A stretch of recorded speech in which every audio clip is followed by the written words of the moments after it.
Assalamualaikum warahmatullahi wabarakatuh. Apa kabar sobat-sobat semuanya? Oke, mari kita lanjutkan saja ceritanya. Bab 571 Pertempuran Hebat. Sizi bertemu Tao Tao saat makan. Tetapi bersama Tao Tao ada seorang pemuda dari Yangcheng. Xiao Rong dengan kasar menceritakan apa yang terjadi, dan Wang Saikun mengerutkan kening. Jiang Yingtao mengenalmu. Dia sebenarnya tidak menghentikan pemuda itu karena identitasnya. Xiao Rong terkejut, dan kemudian memikirkannya dengan hati-hati. Dari awal sampai akhir, Jiang Yingtao telah membujuknya, dan pemuda dari Yangcheng tidak melihat Jiang Yingtao mencoba membujuk atau menghentikannya, bahkan ketika dia mengambil tindakan. Kenapa begitu? Jiang Yingtao meninggalkan ibu kota selama 5 tahun, dan klub Supercar belum resmi didirikan pada saat itu. Saat ini, He Hui berkata dengan suara yang dalam, "Saya kira pemuda itu memiliki posisi penting di Yangcheng, jadi dia memberi Jiang Yingtao semacam tidak takut menyinggung ilusi kita." Orang lain juga mengangguk, beberapa orang juga berspekulasi. Jiang Yingtao mungkin terbawa oleh cinta. Namun, begitu dia mengucapkan kata-kata ini, beberapa pria termasuk Yang Bingsi menatap pria ini dengan tajam. Jiang Yingtao dan pemuda itu sedang makan sendirian di kamar pribadi di halaman keluarga Bai. Hubungan antara keduanya secara alami layak untuk dipertimbangkan. Terlebih lagi, mereka datang dari Yangcheng bersama-sama, dan pemuda itu hanya ingin kembali ke sana hotelnya. Pikiran Yang Bingsi terlintas di tubuh Jiang Yingtao yang panas dan wajah cantiknya yang merah cerah, dan dia mengertakkan gigi karena marah. "Kamu harus memberinya pelajaran." Di kejauhan, beberapa supercar lagi menderu ke arah kami. Xiao Rong tidak hanya mengirimkan pesan ke grup klub Supercar, tetapi juga melakukan banyak panggilan telepon secara langsung. Sebagai salah satu pendiri klub Supercar, perkataan Xiao Rong tentu saja digaungkan oleh ratusan orang. Wang Saikun tersenyum dan berkata, "Tentu saja sebuah pelajaran harus diberikan. Tapi kemampuannya akan menentukan seberapa banyak pelajaran yang akan diterimanya. Jika dia hanya orang yang berpura-pura gemuk, biarkan dia berbaring di tengah-tengah jalan malam ini. Latih keterampilan Anda untuk saudara-saudari kita di klub lari super. Jika dia punya energi, tidak masalah." Berapa banyak orang kaya generasi kedua yang ada di tempat sebesar Yangcheng? Bahkan jika tuan muda dari keluarga Ning datang, dia masih harus memberiku 10.000 langkah mundur. Dia pria yang tangguh, jadi tanpa malu-malu aku akan menelepon kakak laki-lakiku. Wang Saikun memandang Xiao Rong. Dia tidak pernah menjadi orang yang impulsif. Tapi terkadang, marah demi kecantikan bukanlah ide yang buruk. Ketika Wang Saikun menyebut saudaranya, pupil mata Xiao Rong sedikit menyusut. Putra tertua dari keluarga Wang, Wang Saixian, adalah salah satu dari 3 pemuda di ibu kota. Dia adalah objek kegilaan bagi banyak gadis di ibu kota. Termasuk Xiao Rong sendiri. Sejak saya melihat Wang Saixian untuk pertama kalinya, saya sangat tertarik padanya. Wang Saikun telah mengejarnya, tetapi Xiao Rong hanya menganggapnya sebagai teman baiknya. Alasan mengapa dia tidak pernah secara eksplisit menolak Wang Saikun adalah karena dia sangat menikmati proses dikejar oleh tuan muda yang luar biasa. Wang Saikun melalui dia bisa melihat Wang Saixian lagi. Penampilan, bakat, dan kekuatan semuanya sama baiknya dengan dewa. Inilah definisi Xiao Rong tentang Wang Saixian. Entah kenapa, Xiao Rong tiba-tiba menantikannya, jika pemuda itu benar-benar bisa mempermalukan Wang Saikun.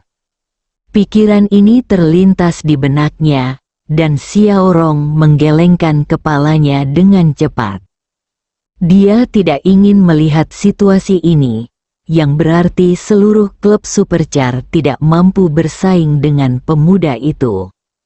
Apakah ada orang nomor 1 di Yancheng? Jawabannya tentu saja tidak. Xiao Rong memandang ke pintu kompleks keluarga Bai dengan penuh percaya diri. Ada cukup banyak orang yang berjalan keluar dari halaman keluarga Bai, tetapi mereka semua ingin menyaksikan kegembiraan dan berdiri jauh, memandangi Supercar yang diparkir berdampingan di pinggir jalan.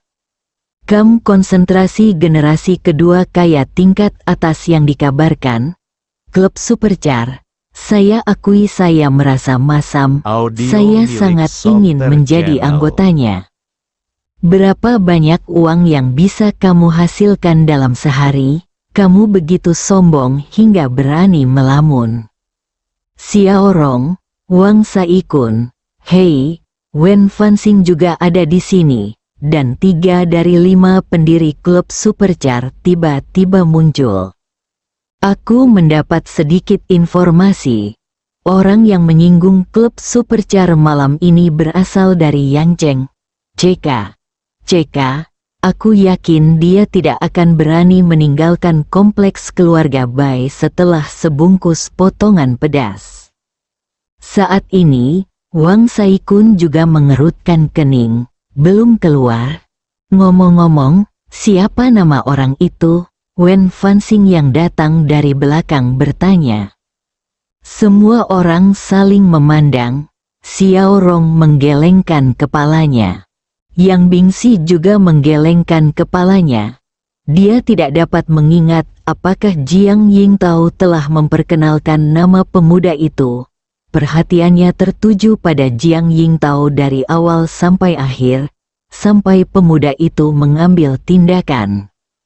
Tidak masalah. Aku juga tidak tertarik dengan namanya.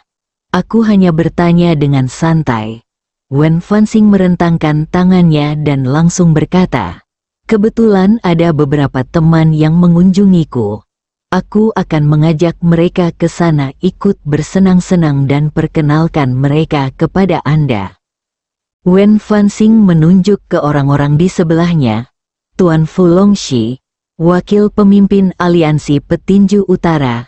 Tuan Fu datang ke Beijing untuk berpartisipasi dalam acara pertukaran petinju tingkat tinggi. Orang-orang di sebelahnya adalah murid-muridnya. Wang Saikun tersenyum dan mengulurkan tangannya. Halo, Tuan Fu. Dia berpengetahuan luas dan telah bertemu banyak orang penting. Dia tidak terlalu antusias dengan sikap Tuan Fu Longxi di depannya. Tetapi dia juga tidak terlihat dingin. Mata yang bingsi berbinar. Pria di dalam terlihat cukup pandai bertinju dan menendang.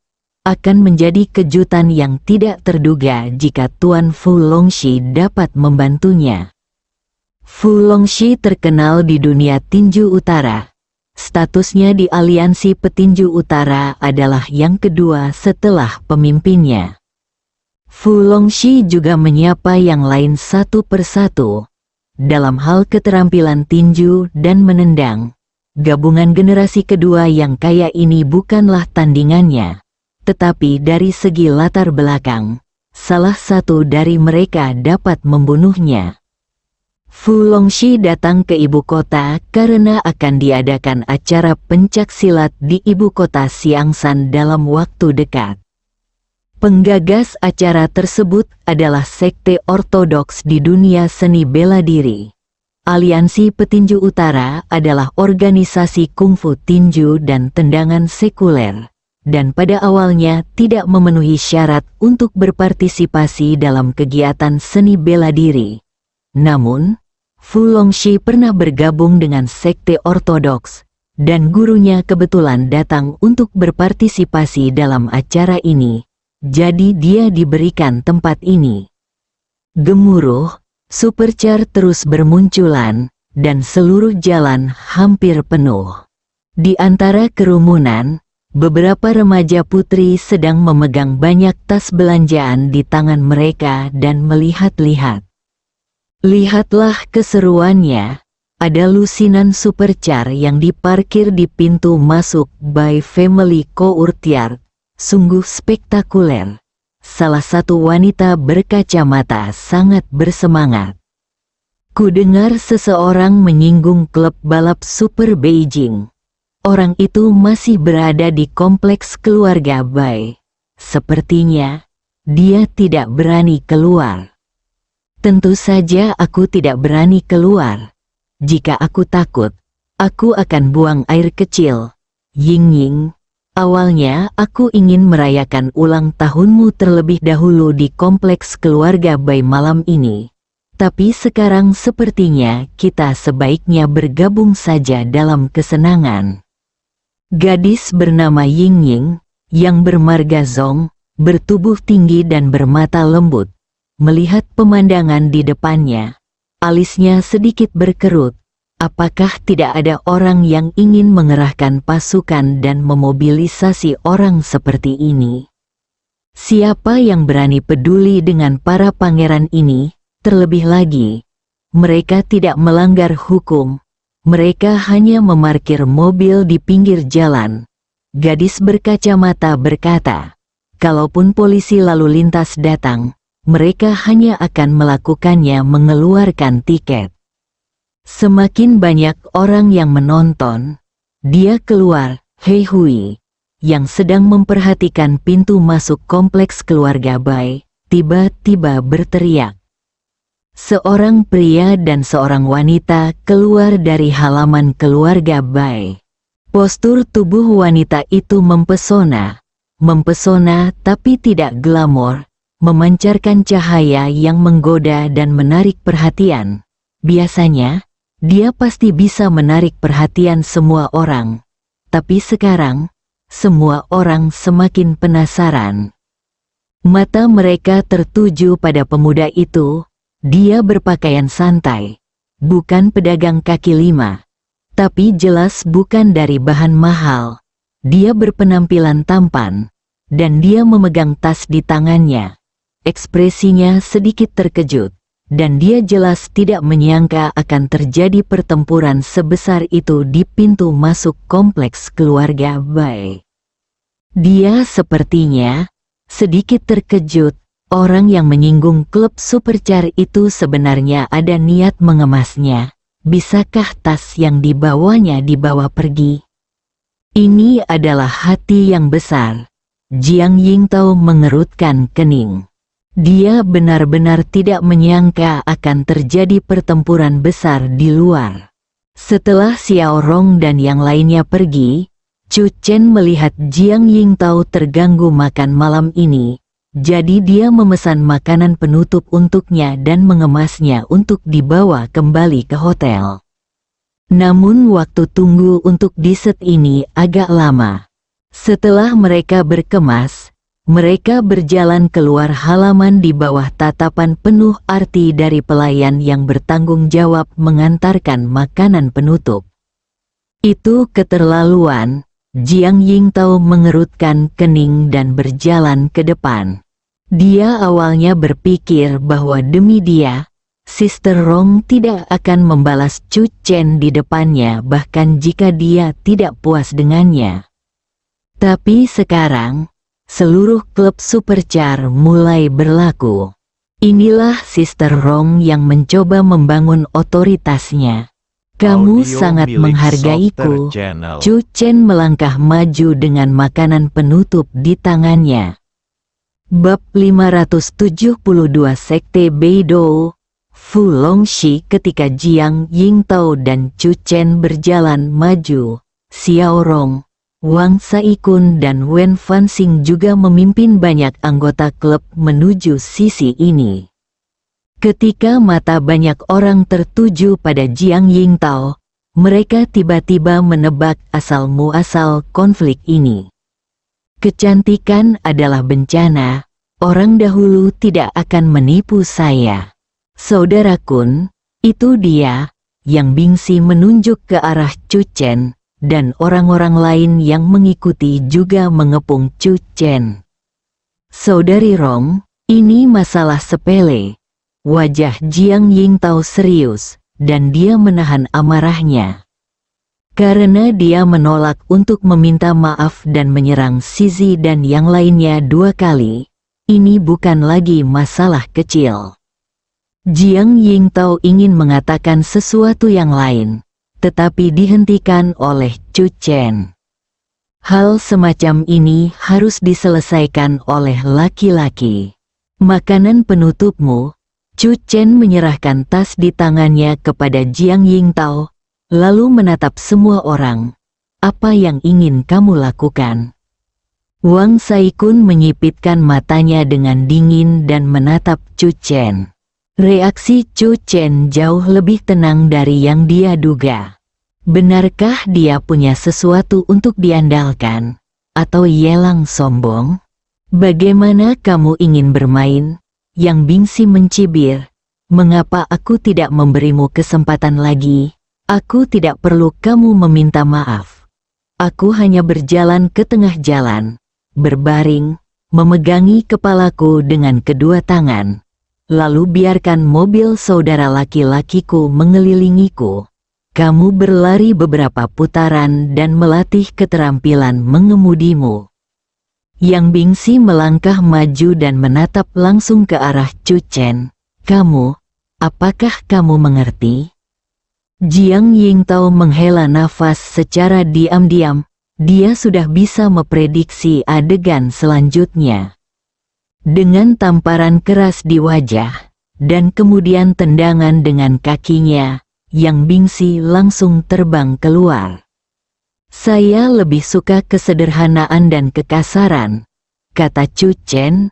Anda ingin melatih keterampilan mengemudi Anda, dan saya ingin meregangkan otot saya.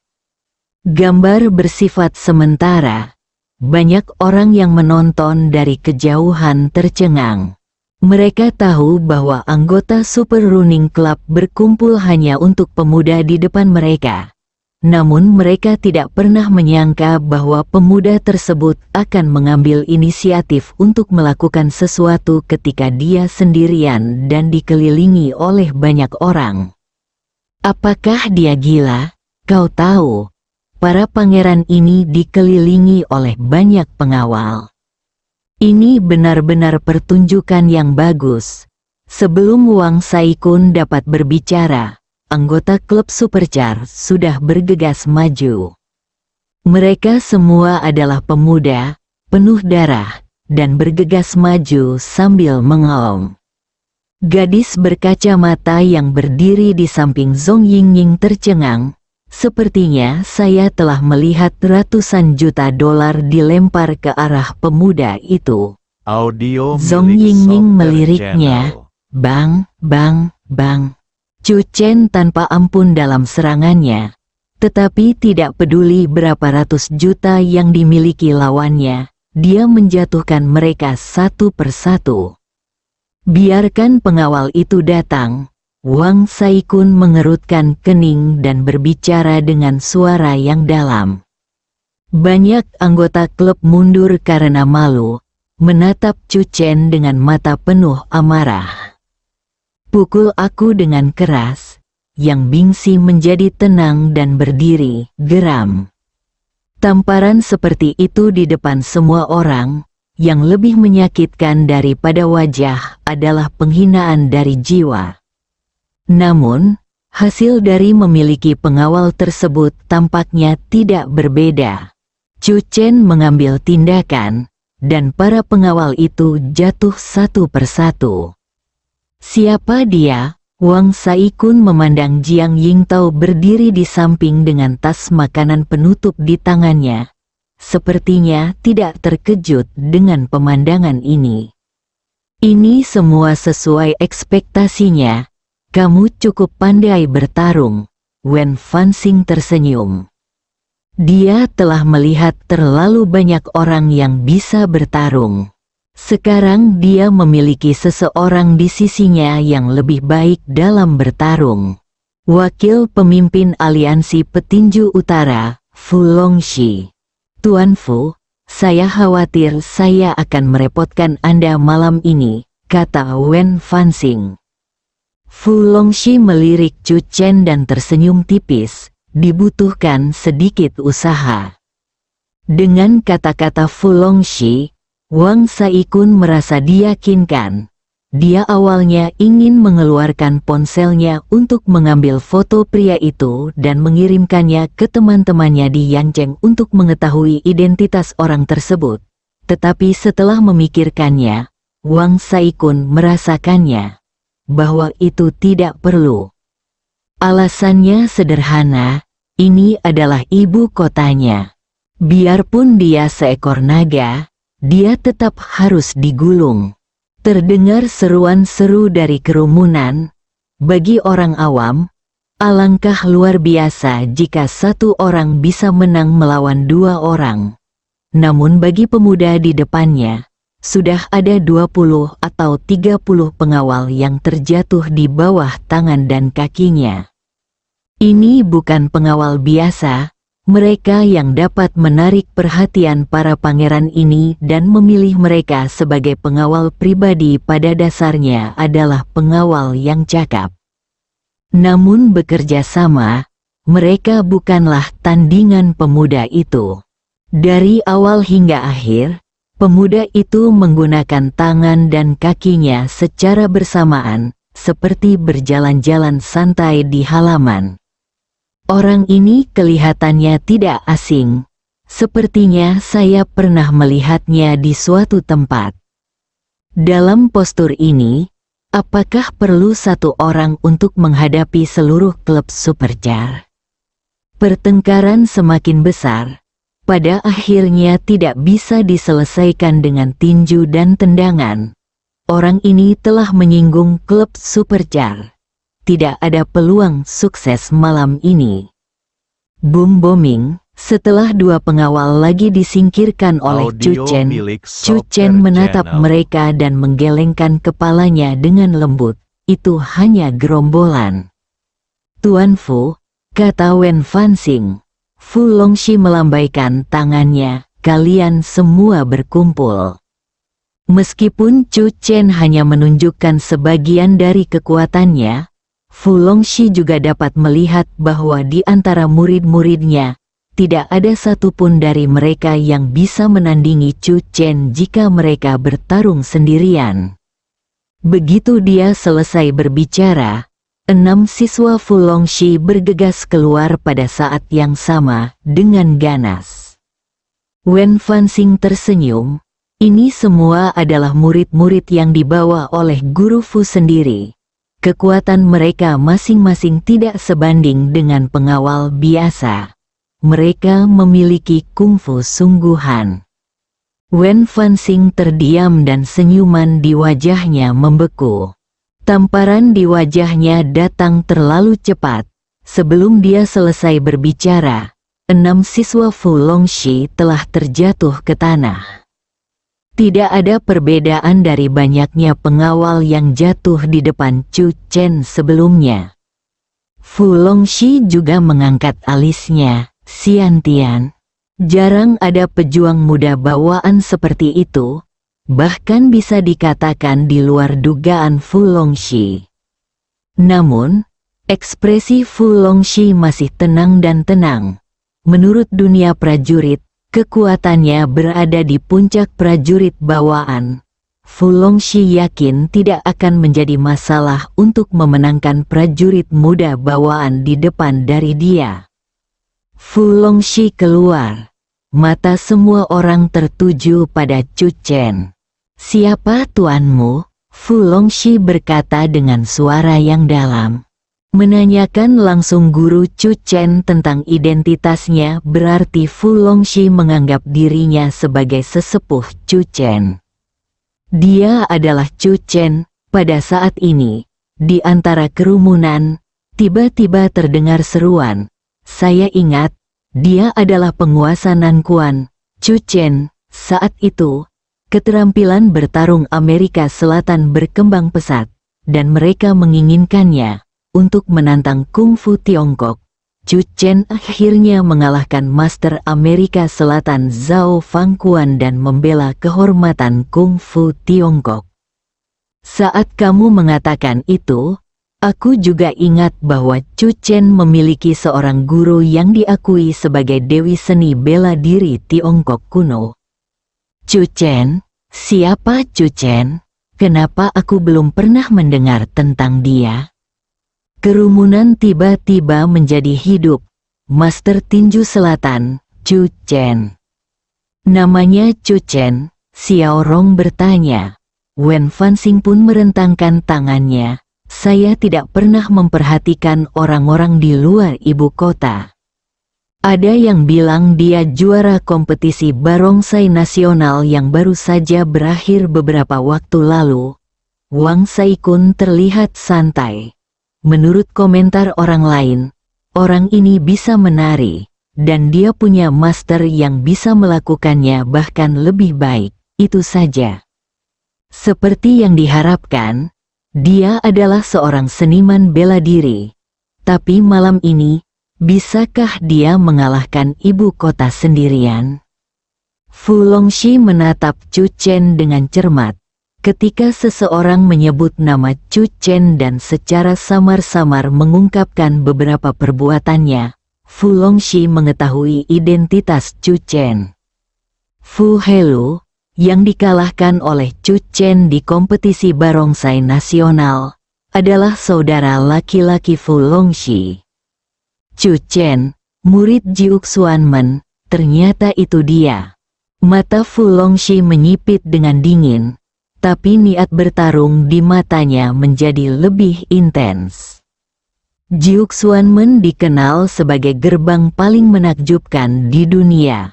Namun sekte ortodoks di belakang Fu Longxi juga merupakan andalan dunia seni bela diri, termasuk di antara 3 sekte ortodoks teratas di dunia. Dia tidak takut dengan identitas Chu Chen. Sebaliknya, dia ingin mengalahkan Chu Chen dan membuktikan kepada dunia bahwa sekte ortodoks adalah jalan sejati seorang pejuang, dan bahwa sekte Qi pada akhirnya adalah sesat. Sekte Beidou, Fu Longxi menangkupkan tangannya dan secara resmi menyatakan perang terhadap Chu Chen. Bersambung.